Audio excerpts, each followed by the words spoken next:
Hello everyone, this is Sunil Jangra, your physics educator. Welcome to the channel. तो कैसे आप सब? आई होप सभी अच्छे होंगे, अच्छे से पढ़ रहे होंगे।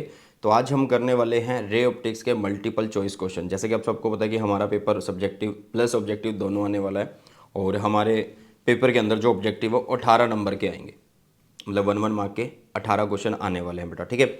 तो अभी हम करने वाले हैं MCQ. Ray optics and optical instrument के एक बड़ा चैप्टर माना जाता है ये क्लास 12th फिजिक्स का, और 9 नंबर का लगभग लगभग सीबीएसई की तरफ से बोला गया है, ठीक है। मतलब कोई ऑफिशियल स्टेटमेंट नहीं है कि ये 9 नंबर का होगा, लेकिन जो भी सैम्पल पेपर सीबीएसई ने दिया उनके अकॉर्डिंग ये चैप्टर 9 मार्क्स को कवर करता है, ठीक है। एक तो 9 मार्क्स हो गए, दूसरा वेव ऑप्टिक्स 6 नंबर का होता है। मतलब अगर आप कंप्लीट ऑप्टिक्स कर लेते हो तो 15 नंबर आप लोगों के पक्के हो जाते हैं। तो क्यों ना पहला स्टेप बढ़ा दिया जाए और आज रे ऑप्टिक्स के एमसीक्यू को कर दिया जाए। इसका ऑलरेडी वन शॉट करवा दिया, नोट्स इसके टेलीग्राम चैनल पे है बेटा, ठीक है। और इसके पीवाईक्यू भी करवा दिया, तो एक बार आप उनको देख जरूर लेना, ठीक है।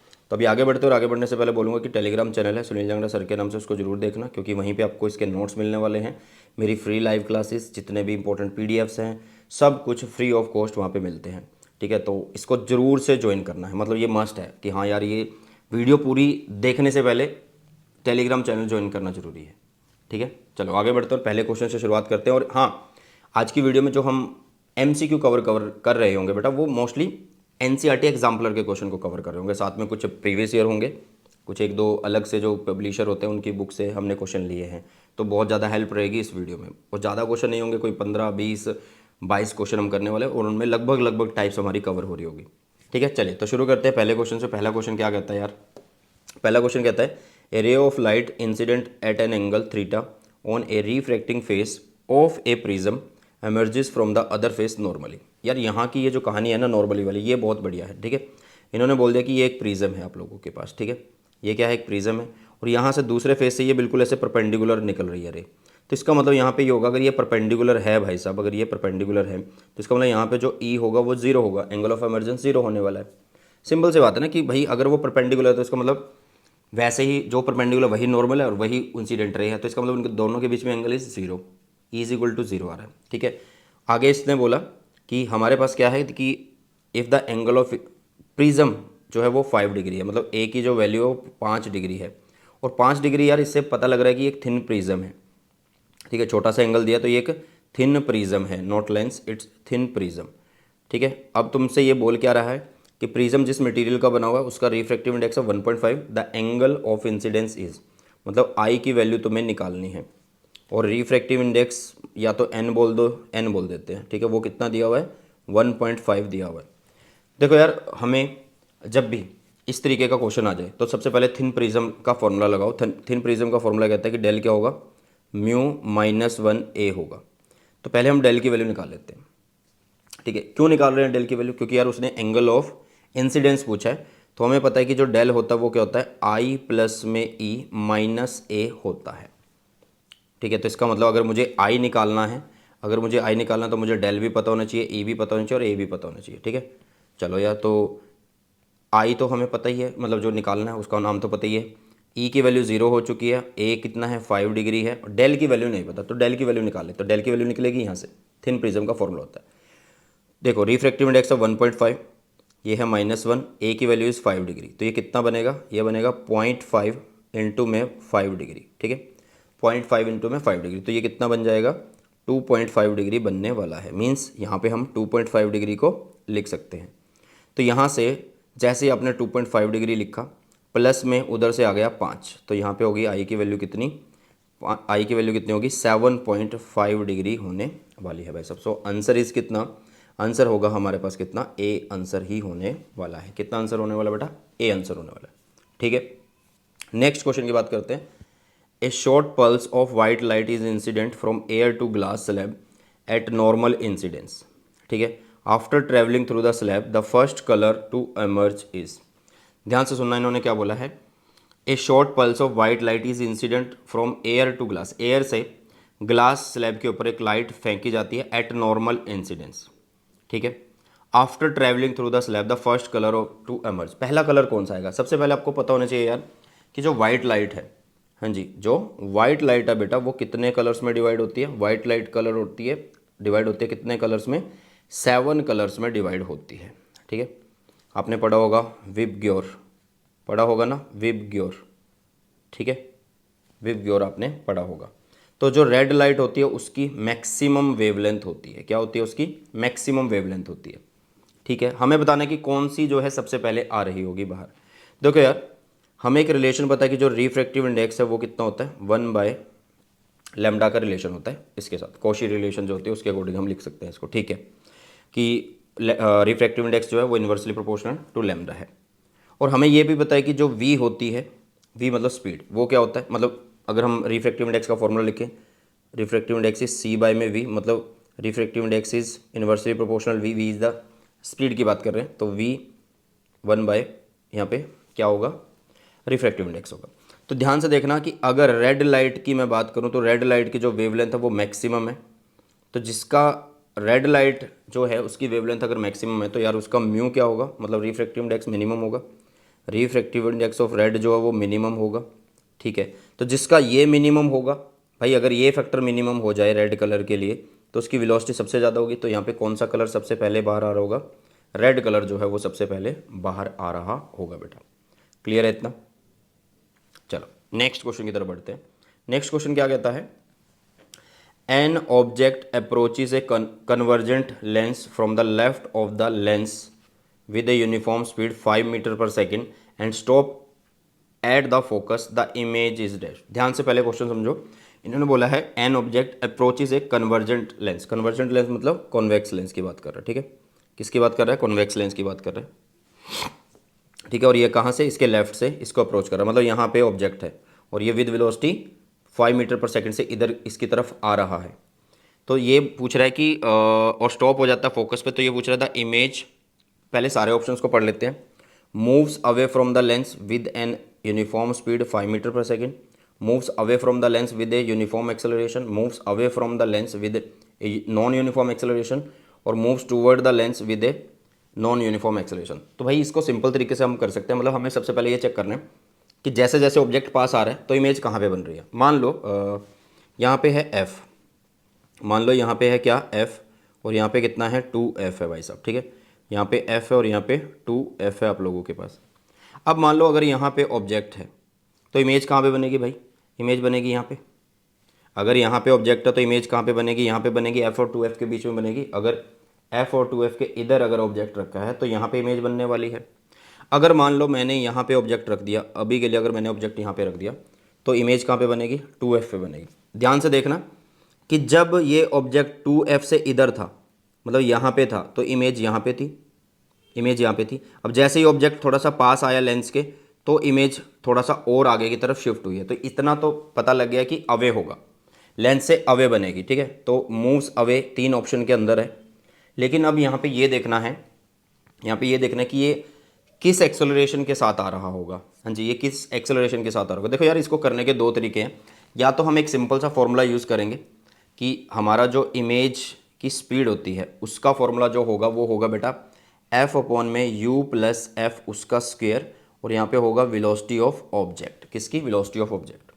ठीक है, या तो हम इस फॉर्मूले से बता सकते हैं कि हाँ यार क्या क्या चीज़ें हो रही होंगी, लेकिन फॉर्मूले की जरूरत ही नहीं है यार, सिंपल सा एक तरीका है। मान लो ऑब्जेक्ट अगर फोकस पे आया है, मान लो ऑब्जेक्ट अगर फोकस पे आया, मतलब थोड़ा सा डिस्टेंस इसने कवर किया है, तो इमेज कहाँ बनेगी भाई, फोकस से अगर रेज आ रही है, भाई फोकस से अगर रेज आ रही है, फोकस पे अगर ऑब्जेक्ट हो तो कहाँ पे बनेगी, इन्फिनिटी पे बनेगी भाई। कहाँ पे बनेगी, इन्फिनिटी पे।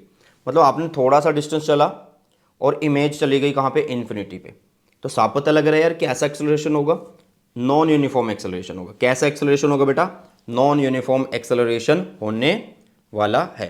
अब ध्यान से देखना, अगर हमें इस फॉर्मूले के तहत करना हो तो यहाँ से हमें एक चीज़ दिख रही है कि वी आई मतलब velocity of image is inversely proportional to the square of object distance.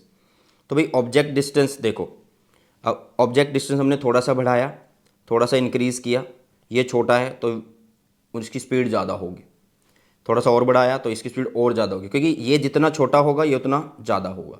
तो साफ पता लग रहा है कि ये क्या होगा, move away from the lens होगा with a non uniform acceleration होगा।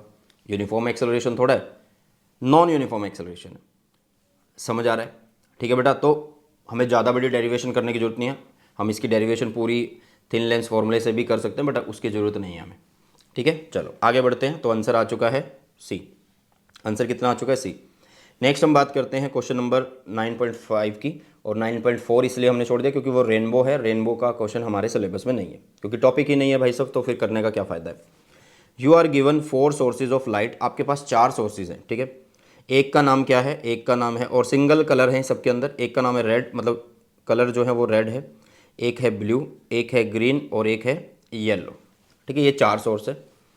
Suppose the angle of refraction for a beam of yellow light, yellow light के लिए जो एंगल ऑफ रिफ्रैक्शन है वो कितना है, corresponding to a particular angle of incidence, मतलब उस टाइम पे कुछ ना कुछ एक एंगल ऑफ इंसिडेंस है, तो वो कितना है 90 डिग्री है। मतलब येलो कलर के लिए उन्होंने बोल दिया कि एंगल ऑफ रिफ्रैक्शन इज 90 और उस टाइम पे कुछ ना कुछ एक इंसिडेंस एंगल है। और भाई उस टाइम पे जो भी कुछ ना कुछ एक इंसिडेंस एंगल होता है उसको क्रिटिकल एंगल ही तो बोलेंगे, बात खत्म है, ठीक है। विच of the following statement is correct if the source of yellow light is replaced with that of other lights, मतलब अगर हम येलो को इनमें से किसी एक लाइट से रिप्लेस कर दें तो, और साथ में इन्होंने एक बात और बोल दिया, without changing the angle of incidence, तो इनमें से कौन सी स्टेटमेंट जो है वो सही होगी, करेक्ट होगी। तो पहले इन्होंने बोल दिया कि the beam of red light would undergo total internal reflection, अच्छा। फिर इन्होंने बोला दूसरे के अंदर the beam of red light would bend towards normal while it gets refracted through second medium. फिर उन्होंने बोला the beam of blue light would undergo total internal reflection, the beam of green light would bend away from the normal as it gets reflected through the second medium. सबसे पहली बात हम एक बात करते हैं यार, इस तरीके के क्वेश्चन के लिए हमें ये देखना होगा कि अगर हम कोई भी कलर लगा रहे हैं एक येलो की जगह, इनमें से रेड ब्लू ग्रीन में से, तो उसके लिए अब हमारा जो एंगल ऑफ इंसिडेंस है वो कितना है, ठीक है। अब हमारा एंगल ऑफ इंसिडेंस कितना है वो हमें देखना है, ठीक है। चलो अब ध्यान से देखना, अब ध्यान से देखना, और ये बात भी बोल दिया कि एंगल ऑफ इंसिडेंस सबके लिए सेम रहेगा बाद में भी, ठीक है। अभी इन्होंने एक बात बोल दी है, उसके अकॉर्डिंग चलते हैं। देखो यार साइन सी क्या होता है, साइन सी होता है 1 में म्यू होता है, साइन सी क्या होता है 1 में म्यू, और म्यू का रिलेशन होता है 1/λ, ऐसे। तो अगर मैं क्या करूं, विब ग्योर को चेक करूं, किसको चेक करूं, विब ग्योर को चेक करूं, ध्यान से देखना बहुत इंपॉर्टेंट है ये। येलो तक तो हम है ही हैं भाई साहब, येलो तक तो हम है ही हैं। तो अगर मैं येलो से नीचे कौन कौन, जैसे ग्रीन है, ब्लू है, रेड है, ठीक है, किसी भी अगर वेवलेंथ को यूज़ करता हूँ, मान लो अगर मैं रेड की वेवलेंथ यूज़ करता हूँ तो रेड की वेवलेंथ इज़ वेरी मैक्सिमम, मतलब बहुत ज़्यादा हाई होती है, ठीक है। तो रेड की वेवलेंथ जब से ज़्यादा, सबसे ज़्यादा क्या होगी, हाई होगी, हाई होगी, मैक्सिमम होगी, तो इसका मतलब उसका जो म्यू होगा वो मिनिमम होगा भाई साहब, रेड का मिनिमम होगा येलो से। अब जिसका म्यू मिनिमम है तो उसका सी ज़्यादा होगा, क्रिटिकल एंगल ज़्यादा होगा, और एंगल ऑफ इंसिडेंस पहले से फिक्स है, इसका मतलब हमारा क्रिटिकल एंगल आई से ज़्यादा आ रहा है, तो इसका मतलब रेड लाइट के लिए तो नहीं होने वाला भाई, रेड लाइट के लिए तो नहीं होने वाला। अब हमने रेड को तो छोड़ दिया, उसके बाद येलो के बाद कौन है, ग्रीन और ब्लू है। तो ग्रीन के बाद देखो, मतलब देखो जो ग्रीन और ब्लू में से अगर हम देखें, ग्रीन और ब्लू में से अगर देखें तो ब्लू की जो वेवलेंथ होती है वो मिनिमम होगी एज़ कम्पेयर टू ग्रीन। तो हम यहाँ पे बोलेंगे कि अगर हम म्यू किसका ले, लैम्डा का, तो लैम्डा का जो क्या है, सॉरी लैम्डा किसका, हमने किसका लिया, ये ब्लू का लिया, तो ब्लू का जो लैम्डा है वो एज कंपेयर टू किसके, येलो के ज़्यादा होता है। नहीं, मैं उल्टा बोल दूँ, उल्टा बोल दिया कि लैम्डा ऑफ बी जो है वो कम होगा किससे, लैम्डा ऑफ येलो से, ठीक है। इतनी बात समझ में आएगी, ठीक है। अब इसका मतलब ये होगा कि जिसका लैम्डा कम है उसका म्यू ज़्यादा है, ठीक है। तो इसका मतलब ये हो गया कि म्यू ऑफ ब्लू जो है वो ज़्यादा हुआ as compare to mu of yellow. अब जिसका म्यू ज़्यादा है उसका साइन सी, अरे भाई अगर ये ज़्यादा हो गया है, ये मोर आ गया है, तो इसका मतलब उसका जो साइन सी आएगा वो लेस आएगा, कम आएगा, डिक्रीज हो जाएगा, ठीक है। समझ आया, क्रिटिकल एंगल कम होगा। अब पहले क्रिटिकल एंगल कितना है, पहले क्रिटिकल एंगल वो है जो आई बोला था, पहले क्रिटिकल एंगल कितना है भाई साहब, आई था। अब इससे वैल्यू कम आ रही है, तो इसका मतलब भाई कौन सा कलर था, ये ब्लू कलर था, तो ब्लू कलर का टोटल इंटरनल रिफ्लेक्शन होने वाला है। The beam of blue light would undergo total internal reflection, क्यों, क्योंकि सबके लिए एंगल ऑफ इंसिडेंस कितना, आई। अब उससे छोटा एंगल हमें मिला है एक सी, किसके केस में, ब्लू के केस में, तो कॉमन सी बात है यार, फिर तो टी आई आर होगा, ठीक है। क्या होगा, टी आई आर। तो हम बोलेंगे the beam of blue light would undergo total internal reflection. तो थोड़े से कॉन्सेप्चुअल क्वेश्चन है यहाँ पे। नेक्स्ट छठे क्वेश्चन की तरफ बढ़ते हैं। The radius of curvature of the curved surface of A plano convex lens is 20 centimetre.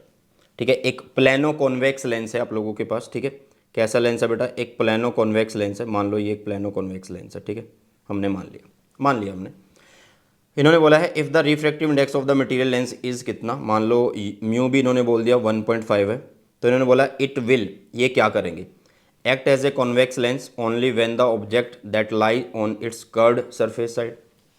बोल रहा है कि भाई ये कॉन्वेक्स लेंस की तरह तब बिहेव करेगा जब ऑब्जेक्ट को कर्व्ड सरफेस के कर्व्ड सरफेस की साइड में रखा गया, मतलब इस साइड रखा गया, या अगर ऐसे बनाते तो इस साइड रखता। भाई ऐसा किसने बोला? हमेशा कोई भी लेंस है, चाहे वो कन्वर्ज हो चाहे वो कॉन्केव हो, वो किस तरीके से पता लगता है कि वो इस तरीके से बिहेव करेगा या नहीं? वो फोकल लेंथ पे डिपेंड करता है, साइड्स पे थोड़ा डिपेंड करता है कि भाई लेफ्ट में रखेंगे या राइट में रखेंगे, किस साइड होना चाहिए, कर्व्ड सरफेस की साइड होना चाहिए या फ्लैट सरफेस की साइड होना चाहिए, तो इस चीज़ पे तो डिपेंड करता ही नहीं है। तो इतना तो समझ में आ गया है कि भाई रिस्पेक्टिव होगा किसके, side on which the object lies. तो आंसर भी यही होगा, क्योंकि बाकी में अच्छा एक और में भी इरिस्पेक्टिव है, तो अभी देखना है कि कॉन्वेक्स होगा या कॉन्केव होगा। तो वो चेक करेंगे हम किससे, 1/f is equal to mu की वैल्यू इज़ 1.5 -1, और यहाँ पे आ गया हमारे पास क्या, 1/r1। ठीक है, 1/r1 -1/r2 आ गया बेटा। ठीक है, अब यहाँ से आप लोगों को ये देखना है कि जो f की वैल्यू है वो नेगेटिव आ रही है या पॉजिटिव आ रही है हमारे पास। ठीक है, f की वैल्यू जो है हमारे पास नेगेटिव आ रही है या पॉजिटिव आ रही है, वो हमें देखनी होती है। तो यहाँ पे अगर आप लोग देखो कि हमारे पास ये अगर r1 इन्फिनिटी है, लिख दो 1/∞ -r2 उधर है भाई साहब, तो इंसिडेंट रे के अपोजिट में मेज़र करेंगे, तो इसका मतलब यहाँ पे माइनस माइनस प्लस 1/r आने वाला है, और ये 0.5 आ चुका है, यहाँ पे इतना 0.5 आ चुका, मतलब 1/f की वैल्यू कितनी आ रही है, 0.5 r आ रही है। कितनी आ रही है, 0.5 आ रही है। तो यार ये तो f की वैल्यू जो है वो कितनी आई, इसका मतलब f की वैल्यू कितनी आ रही है, इसका मतलब f की वैल्यू तो पॉजिटिव आ रही है। पॉजिटिव आ रही है तो इसका मतलब वो कैसा लेंस है, कॉन्वेक्स लेंस है, और कॉन्वेक्स लेंस है तो इसका मतलब यहाँ पे क्या होगा, acts as a convex lens irrespective of the side on which the object lies. ध्यान से देखना, ये साइड को हमने रेडियस ऑफ कर्वेचर, ये r2 हुआ जो कि उधर है नेगेटिव, मतलब इंसिडेंट रे इधर आएंगे तो नेगेटिव लेंगे, तो नेगेटिव नेगेटिव पॉजिटिव हो गया, और इधर वाला जो है ये इन्फिनिटी हो रहा है, तो समथिंग और इन्फिनिटी 0, और 1.5 -1 है तो 0.5 बच रहा है। तो मतलब ओवरऑल जो वैल्यू आ रही है वो पॉजिटिव आ रही है। तो पॉजिटिव जब होता है जब कॉन्वेक्स हो, और रिस्पेक्टिव ऑफ द पोजीशन वो हमने पहले देख ही लिया। ठीक है, चलो नेक्स्ट क्या है, नेक्स्ट बोला गया है the phenomena involve in the reflection of radio waves by ionosphere is similar to. अरे भाई आइनोस्फेयर होती है अर्थ के एटमोस्फेयर में, तो रेडियो वेव चलती हैं और उससे वापस उसी मीडियम में आ जाती है। तो सिंपल है, ये किसके लिए होगा, ये होगा total internal reflection of light in air during a mirage, जैसे मिराज में होता है। ठीक है, डेंसर टू रेयर चलती हैं और रेज उसी मीडियम में बाउंस बैक हो जाती हैं। तो फिनोमिना ये तो बिल्कुल सिंपल है, तो कुछ खास बात नहीं थी इसमें। ठीक है, चलो ये हो गया। नेक्स्ट की तरफ बढ़ते हैं, ये वाला क्वेश्चन 9.8। अच्छा, जो भी क्वेश्चन अगर कोई छोड़ा हुआ है तो वो सिलेबस में नहीं है, दैट्स वाई उसको रिमूव किया गया है। द डायरेक्शन ऑफ रे of light incident on A concave mirror is shown in figure. आपको एक डायरेक्शन दे रखी है, मतलब डायरेक्शन अलग अलग डायरेक्शन दिखा रखी है इंसिडेंट रे की। इंसिडेंट रे कौन सी है, ये। ठीक है, पी क्यू नाम भी दे दिया इसने, पी क्यू है। While direction in which the ray would travel after reflection is shown as 1 2 3 4। भाई 1 2 3 4 दिखा देती है। तो भाई यहाँ पे आप लोगों को बताना which of the 4 rays correctly shows the direction of reflected. अरे भाई रिफ्लेक्टेड रेज बतानी है कि कौन सी है यहाँ पे। ठीक है, बच्चे कहेंगे ये भी रिफ्लेक्टेड है, ये भी। अरे भाई सारी नहीं बतानी है, सही कौन सी है। देखो रे यहाँ से फोकस से निकल के जा रही है, तो जो फोकस से निकल के जाती है भाई इसका मतलब तो पैरेलल होगी प्रिंसिपल एक्सिस के, इसका मतलब वो पैरेलल होगी प्रिंसिपल एक्सिस के, यस और नो। तो यहाँ पे कौन सा आंसर होने वाला है, यहाँ पे आंसर होने वाला है भाई दूसरा। कौन सा आंसर होने वाला है, दूसरा, सेकंड, बी होने वाला है। ठीक है, यस और नो, क्लियर है। चलो आगे बढ़ते हैं, बड़े छोटे छोटे से क्वेश्चन है। नेक्स्ट है optical density of turpentine is higher than that of water while its mass density is lower. यार मैं एक बात बोलता हूँ, तुम्हें मास डेंसिटी से कोई लेना देना नहीं है, हमें सिर्फ और सिर्फ ऑप्टिकल डेंसिटी से लेना देना होता है, क्योंकि ऑप्टिकल डेंसिटी से ही हमें पता लगता है रेयर है या डेंसर है। इन्होंने बोला कि ऑप्टिकल डेंसिटी, हाँ जी, ऑप्टिकल डेंसिटी किसकी ज़्यादा है, टर्पेटाइन की ज़्यादा है, किससे? ऑप्टिकल डेंसिटी ऑफ वाटर से। तो इसका मतलब जो टर्पेंटाइन है, टर्पेंटाइन जो है वो डेंसर मीडियम की तरह बिहेव करेगा और जो वाटर है वो रेयर मीडियम की तरह बिहेव करेगा।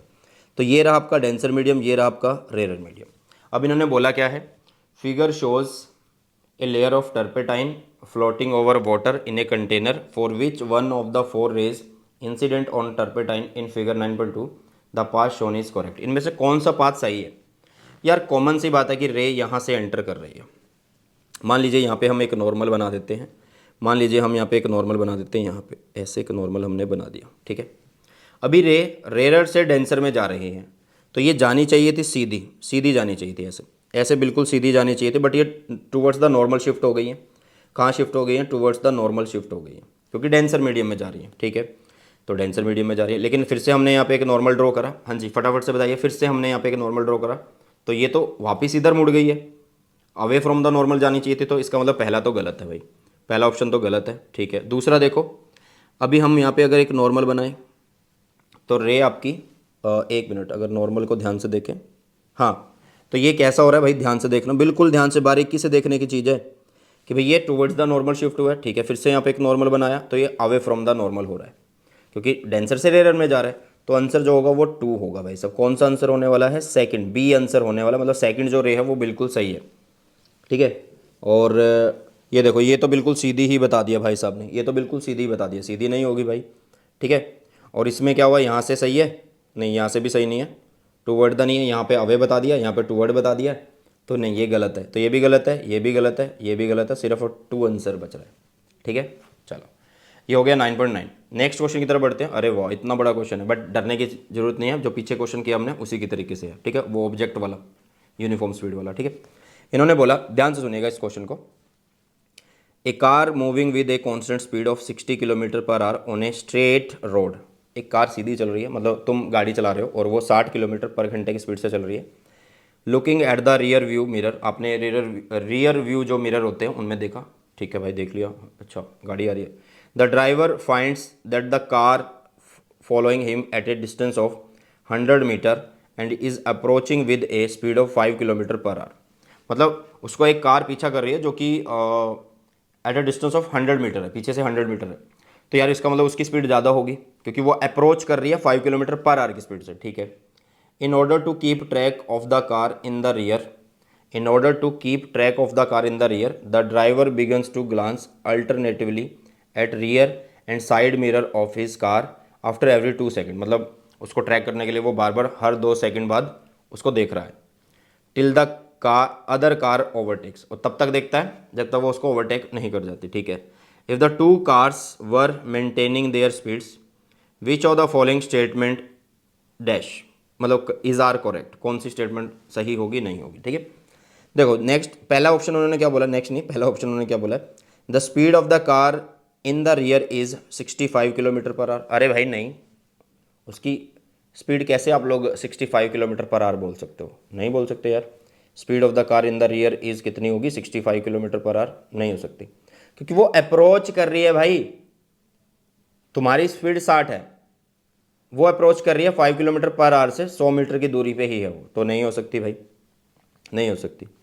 Next, in the side mirror the car in the rear would appear to approach with a speed of 5 kilometre per hour to the driver of the leading car. ध्यान से सुनना, यहाँ पे थोड़ा सा कुछ ना कुछ हम देख सकते हैं और बोल सकते हैं कि आंसर हो भी जाए, पर ध्यान से पढ़ना होगा। क्या बोला गया है? In the side mirror the car in the rear would appears to approach with a speed of 5 kilometre per hour. भाई अगर कोई ऑब्जेक्ट, मतलब कार अगर अप्रोच कर रही है तो इसका मतलब तो ये है ना कि 5 किलोमीटर अगर वो अप्रोच कर रही है 5 किलोमीटर पर आवर से, भाई डिस्टेंस घट रहा है, यू घट रहा है, तो यहाँ पे देखो यू घट रहा है, कहाँ गया वो फॉर्मूला, ये रहा। अगर यू घट रहा है तो वी तो इंक्रीज हो रहा है ना, वी तो इंक्रीज हो रहा है, तो इसका मतलब रियर व्यू में हम नहीं बोल सकते कि यार 5 किलोमीटर ही होगा, इंक्रीजिंग होनी चाहिए थे ना, ठीक है। तो ये भी नहीं है ऑप्शन, ये भी नहीं है ऑप्शन भाई। Next, in the rear view mirror the speed of the approaching car would appears to decrease, भाई घट तो सकती ही नहीं है, इंक्रीज हो सकती है। As the distance between the cars decrease, तो ये भी गलत है। लास्ट ऑप्शन देखो, in the side mirror the speed of the approaching car would appears to increase, बिल्कुल सही। क्योंकि यू जैसे जैसे घट रहा है, हमारी कार चल रही है, पीछे से कार आ रही है, उसका मतलब वो हमारे लिए जहाँ पे हमारा मिरर है और वो कार हमारे लिए ऑब्जेक्ट है, ठीक है, तो वो उसकी स्पीड, उसका डिस्टेंस घट रहा है हमारी कार के साथ, तो स्पीड बढ़ेगी ना भाई, तो बढ़ेगी तो इंक्रीज होगा as the distance between the cars increases, और वो रिलेशन मैंने तुम्हें बता दिया। सो आंसर जो होगा वो डी होने वाला है। आंसर क्या होने वाला बेटा? डी होने वाला है। क्लियर है? समझ में आया? आगे बढ़ते हैं, क्या ही दिक्कत है। नेक्स्ट 11वां question, there are certain material developed in laboratories which have a negative refractive index, a ray incident from air medium first बोल दिया उसको, into such a medium to shall follow a path given. मतलब यहाँ पे तुम्हें ये बताना कि कौन सी सही है, ठीक है, कि कौन सी सही है ये तुम्हें बताना होगा बेटा, ठीक है। तो यहाँ पे क्या बोल दिया इन्होंने? रेरर बोल दिया, और यहाँ पे बोल दिया कि डेंसर मीडियम। सिमिलरली यहाँ पे भी रेरर, यहाँ पे भी डेंसर। सिमिलरली ये भी रेरर, ये भी डेंसर, ठीक है, और ये भी रेरर और ये भी डेंसर है आप लोगों के पास भाई साहब। इतना समझ में आया? यस और नो एक बार फटाफट से बता दो। अब ध्यान से देखना सभी बच्चे, बिल्कुल ध्यान से देखना। इन्होंने एक बात बोली है कि यहाँ पे रिफ्रैक्टिव इंडेक्स कैसा है? नेगेटिव है। तो तुम्हें एक चीज़ पता होगी यार कि जो साइन आई होता है ना और साइन आर का रेशो वो रिफ्रैक्टिव इंडेक्स के बराबर होता है। अगर वो नेगेटिव हो, मान लो अगर मैं ऐसे लिख दूँ साइन आई अपॉन में रिफ्रैक्टिव इंडेक्स, और ये है साइन आर की वैल्यू, तो इसका मतलब अगर ये नेगेटिव हुआ तो साइन आर की वैल्यू कितनी आनी चाहिए? नेगेटिव आनी चाहिए या नहीं आनी चाहिए? यस और नो? तो हमारा इसका मतलब ये है कि हमारा सेम प्रोसेस फॉलो होगा, वही rarer to denser, denser to rarer, लेकिन एंगल हमारा नेगेटिव की साइड बन रहा होगा। देखो मान लो पहला फिगर अगर हम देखें, यहाँ पे बना हुआ है नॉर्मल, ये कौन है? नॉर्मल है, यहाँ से रे आई रेरर मीडियम से, और ये कहाँ जानी चाहिए थी? टूवर्ड द नॉर्मल, यहाँ पे शिफ्ट होनी चाहिए थी। लेकिन कैसा होना चाहिए? नेगेटिव आर होना चाहिए ना, क्योंकि रिफ्रैक्टिव इंडेक्स नेगेटिव, तो ये उधर दिख रहा है, तो ये बिल्कुल सही है, ये पहले वाला बिल्कुल सही है भाई। हमारा आंसर ही पहले वाला है, हमारा आंसर ही पहले वाला है। बाकी चीज़ें आप देख लो भाई, इसमें भी रिफ्रैक्टिव इंडेक्स आपका पॉजिटिव है, इसमें भी refractive index angle of refraction आपका पॉजिटिव है। यहाँ पे देखो ऊपर चला गया है, यहाँ पे देखो इधर दिखा रहा है भाई, नेगेटिव होना चाहिए। कैसा होना चाहिए? नेगेटिव। तो नेगेटिव यहाँ पे आ रहा है, नेगेटिव आर तो इधर है ना। यस और नो? यस और नो? ठीक है, चलो नेक्स्ट।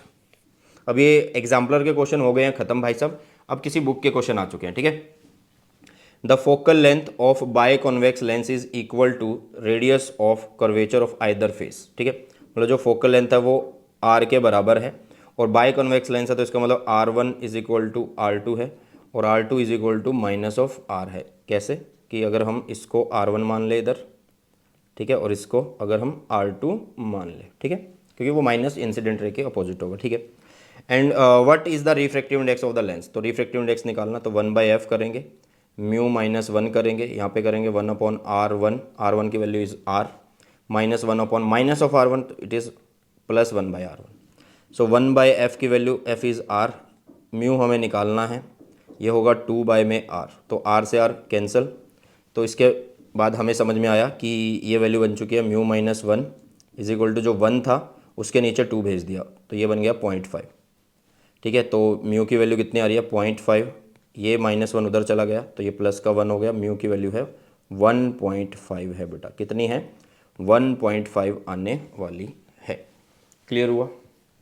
यही होगा आंसर। ओके बेटा, चलो next. Optical fibre are based on the phenomena of dash, ये तो बहुत आसान है, टोटल इंटरनल रिफ्लेक्शन एप्लीकेशन आपने पढ़ी होगी TIR की, तो वही होती है, ठीक है।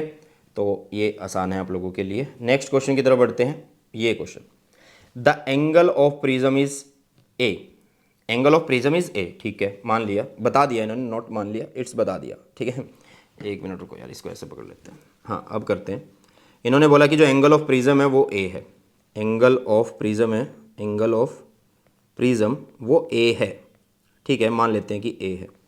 फिर उन्होंने बोल दिया and one of its refractive surface is silvered. भाई एक सरफेस जो है ना वो सिल्वर्ड कर दिया गया है, एक सरफेस कैसा कर दिया गया है? सिल्वर्ड, कोटिंग कर दी गई है। कैसी कर दिया भैया? कोटिंग कर दी गई है। ध्यान से देखना, एक मिनट रुको, कैसी कर दिया गया है? इसको कोटिंग कर दिया गया है, कोटेड हो गया है ये, ठीक है। थोड़ा ऐसे बना लो, ज़्यादा सही रहेगा क्योंकि आसानी रहेगी। यहाँ से इसको कोटेड कर दिया गया है, ठीक है, ठीक है, मतलब ये एक तरीके से वहाँ से रिफ्लेक्शन होगा। ओके, आगे क्या बोल रहा है? आगे बोल रहा है लाइट रे falling eight an angle of incidence 2i, मतलब जो एंगल ऑफ इंसिडेंस है उसकी वैल्यू 2a है, नॉट 2i, मैं गलत बोल गया ना, 2i। एंगल ऑफ इंसिडेंस जो है वो 2i है, मतलब i की वैल्यू 2, फिर से i बोल गया। एंगल ऑफ इंसिडेंस की वैल्यू कितनी है, 2a है, और ये किस पे है, फर्स्ट सरफेस पे, मतलब इस सरफेस पे है। ठीक है, मान लीजिए अगर यहाँ पे कोई ना कोई एक नॉर्मल है, तो यहाँ से रे ऐसे एंटर कर रही है और नॉर्मल के साथ एक एंगल बना रही है 2a का। ठीक है, returns back through the same path after suffering refraction at the second silver surface. भाई अगर ये रिटर्न रिटर्न हो रही है, नॉट रिटर्न, ठीक है, रिटर्न हो रही है यहाँ से, तो इसका मतलब ये यहाँ पे यार ऐसे फॉल करनी चाहिए, बिल्कुल 90 पे फॉल करनी चाहिए, कॉमन सी बात है। तो इसका मतलब यहाँ पे जो R2 बन रहा है वो 0 बन रहा होगा, और जो भी R1 है उसको हम अभी निकाल लेंगे। ठीक है, और जो E है वो भी 0 होगा यहाँ पे। ठीक है, तो अभी तुम्हें पता है यार, सिंपल सा एक फॉर्मूला हम करने वाले हैं, किसको कैसे कर सकते हैं। देखो म्यू क्या होता है, साइन आई अपॉन में साइन आर होता है। तो आई की वैल्यू तो दे रखी है भाई साहब, आई की वैल्यू कितनी है, साइन 2a, नीचे आर, आर की वैल्यू कितनी होगी, देखो R1 plus R2 is equal to होगा a के बराबर। अब R2 हो चुका है 0, तो R1 की वैल्यू कितनी आई, a आ चुकी है। तो यहाँ पे हम, और वैसे भी हम क्या लिखते हैं, एंगल ऑफ इंसिडेंस और एंगल ऑफ रिफ्रैक्शन, तो यहाँ पे R1 ही होगा ना, तो वो कितने के बराबर आ चुका, a के बराबर आ चुका, तो यहाँ पे साइन a आ चुका है। तो ऊपर हो चुका है साइन 2a, जिसको हम ओपन कर सकते हैं कैसे, 2 साइन a, ठीक है, कोस a, नीचे हो गया साइन a। तो मेरे ख्याल से यार आंसर तुम्हारे सामने है, 2 कोस a जो है वो आंसर है, 2 कोस a। तो इसमें कौन सा आंसर है वो 2 कोस a वाला, ये आंसर है भाई, बी वाला 2 कोस a, हमारे पास यही आंसर होगा बिल्कुल, हाँ यही है। ठीक है, चलिए नेक्स्ट क्वेश्चन है, when the incidence angle is equal to the angle of emergence of light from the prism the refracted ray inside the prism dash, क्या हो जाते हैं यार, पैरेलल हो जाते हैं बिल्कुल पे इसके। ठीक है, become parallel to the base of prism, ये तो बहुत आसान है।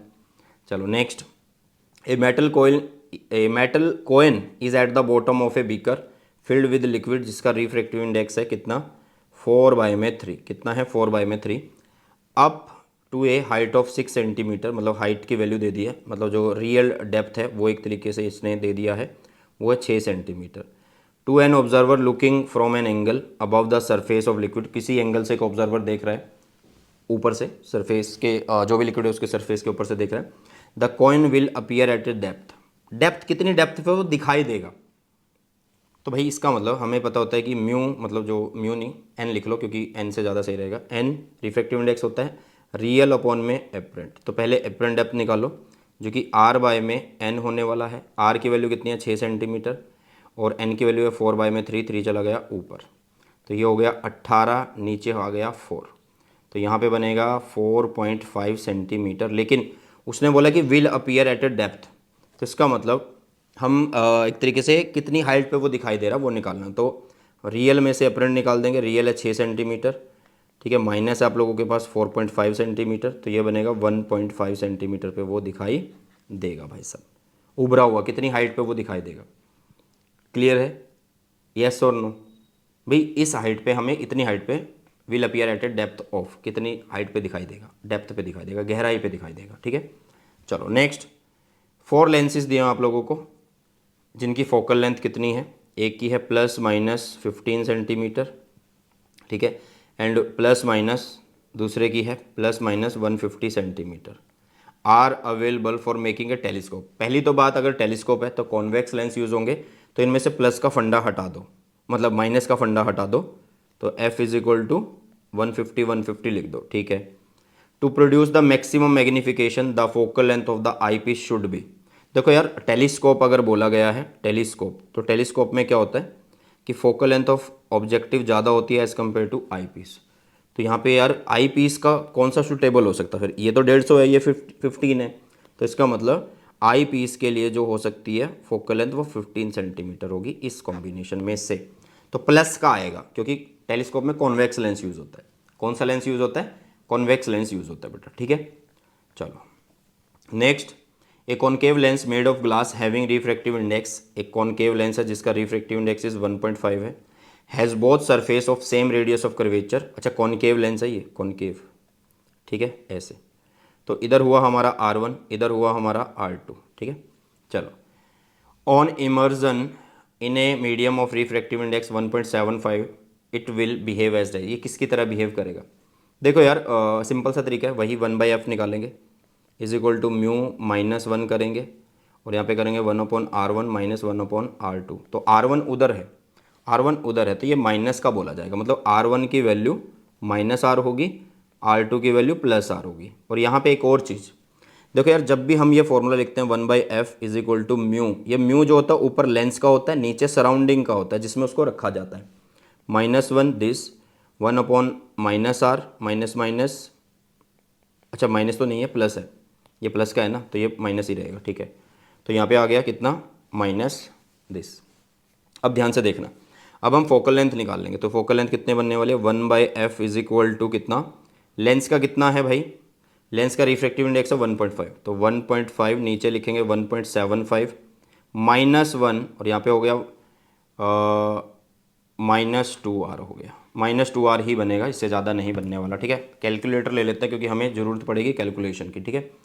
तो देखो यार अभी हम क्या करते हैं, 1.75 जो है, जैसे कि ये 1.75 जो है, ठीक है, और ये 1.5 जो है, 1.5 का नीचे 10 लगा देते हैं, इसका ऊपर 100 लगा देते हैं, ठीक है, लगा दिया। तो ये इससे कट, ये इससे कट, तो ऊपर 150 हो गया, नीचे 175 हो गया। तो 5 पे कट कर दो, हाँ 5 पे कट कर दो या 25 पे कट कर दो ना सीधा, 25 पे कट करो, 6 ऊपर आएगा, नीचे 7 आएगा, ठीक है। तो इसका मतलब यहाँ पे 6/7 बन चुका है, यहाँ पे 6/7 बन चुका है भाई साहब, 6/7। मतलब हमारे पास जो f आएगा वो कैसा आएगा, पॉजिटिव आएगा। क्यों आएगा, क्योंकि यार देखो ये यहाँ पे जब एलसीएम लेंगे 7 बनेगा और यहाँ पे 7, तो ये भी नेगेटिव और ये भी नेगेटिव, तो नेगेटिव नेगेटिव इज पॉजिटिव। तो फोकल लेंथ जिसकी पॉजिटिव वो कैसे बिहेव करेगा, वो बिहेव करेगा यार कन्वर्जेंट की तरह। किसकी तरह, कन्वर्जेंट की तरह। अब कितनी है वो भी निकाल लेते हैं। तो ये बनेगा यार -1/7 इंटू 2/r, ऐसे करने वाला है, तो मतलब माइनस भी तो है ये, तो ये बनेगा 2/7r मीन्स f की वैल्यू कितनी आएगी, 3.5r आने वाली है। तो कन्वर्जेंट लेंस हो और फोकल लेंथ कितनी हो, 3.5r हो, तो ईजिली ये हो जाएगा भाई साहब, ठीक है। समझ आया इतना, चलो आगे बढ़ते हैं। नेक्स्ट प्रीवियस ईयर क्वेश्चन है, ये दूसरी बुक से बेटा। ए बाय कॉनकेव लेंस, एक बाय कॉनकेव लेंस है, मतलब कुछ इस तरीके से है, ठीक है। अच्छा नहीं बना, बना लेना। यहाँ पे हमने लिखा कि ये R1 है, इधर की साइड होगा क्या, R2, ठीक है। इसको स्प्लिट करा जाता है, जिसकी पावर P है, शुरू में पावर P है, तो मतलब शुरू में अगर मैं पावर निकालना चाहता हूँ तो मैं ऐसे लिख सकता हूँ 1/f is equal to mu -1, यहाँ पे 1/r1 जो कि -1 है, -1 मतलब उधर की साइड जा रहे हैं हम, उधर की साइड मतलब इधर जा रहे हैं, इंसिडेंट रे इधर आती है, तो -r लिखा है यहाँ पे, इसलिए माइनस मैं इंक्लूड कर रहा हूँ, 1 की फॉर्म में बोल रहा हूँ, ठीक है। -1/r क्योंकि इधर का सेम इसी डायरेक्शन में है। तो यहाँ पे बनेगा कितना, यहाँ पे बनेगा -2/r और यहाँ पे बन जाएगा म्यू -1। ये आ गई पावर की वैल्यू, शुरू में पावर की वैल्यू कितनी है। अब इसको बीच में से कट कर दिया गया भाई, तो 2 पार्ट बन चुके हैं, एक ये ऐसे, ठीक है, और एक बन गया ऐसे। तो हर एक की हमें निकालनी है। तो अब ये कौन है, R1 है, और इधर वाला R2 जो वो इन्फिनिटी हो चुका है, तो निकाल देते हैं एक के लिए। अब पावर कितनी, नई पावर आ गई है, नई पावर आ गई है, नई फोकल लेंथ आएगी, तो कैसे लिखेंगे, म्यू -1, ठीक है। 1/r1 इस कितना उधर की तरफ है, तो -1/r1 -1/∞, सरफेस आ चुका है एक फ्लैट, ठीक है। तो ये बनेगा म्यू -1/r, क्योंकि R1 की वैल्यू हमने R मान लिया यार ए की। तो ये नई पावर आई है। तो यहाँ पे देखो, ये पुरानी पावर है P, जिसमें इतना पोर्शन ये नई पावर है। तो इसका मतलब पुरानी पावर इज इक्वल टू -2 और ये पुरानी नई पावर P'।